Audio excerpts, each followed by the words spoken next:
On est en 2026 et en 2026, j'ai décidé qu'il était grand temps d'arrêter de repousser mes rêves. Et mon rêve à moi, c'est de devenir scénariste et réalisatrice.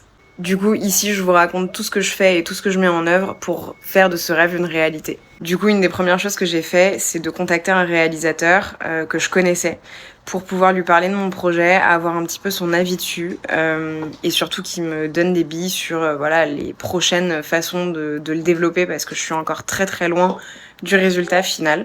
Ce que j'ai fait, c'est que je lui ai envoyé mon scénario en lui demandant s'il était d'accord pour le lire. Petit disclaimer là-dessus. Oui. Petit disclaimer là-dessus, c'est compliqué de demander à quelqu'un qu'on connaît pas de lire son scénario, surtout si lui nous connaît pas. Là, je me suis permise de le faire parce que c'est quelqu'un que je connais, avec qui j'ai déjà travaillé. Donc, c'est moins problématique. En vrai, je pense qu'il faut bien choisir à qui on fait lire ses scénarios. Et en l'occurrence, d'abord, il vaut peut-être mieux commencer par des potes.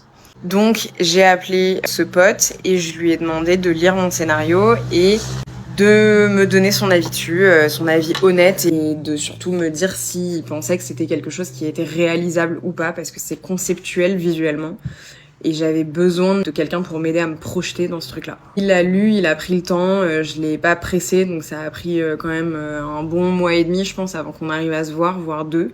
C'est pour vous dire que c'est vraiment quelque chose qui prend du temps et en fait la personne fait ça en plus de son activité et elle fait ça pour vous rendre service donc on peut pas non plus lui dire tous les jours « Ah, t'as lu ?» Et du coup, une fois qu'il l'avait lu, on s'est vu pour prendre un café qui s'est transformé en plusieurs spritz.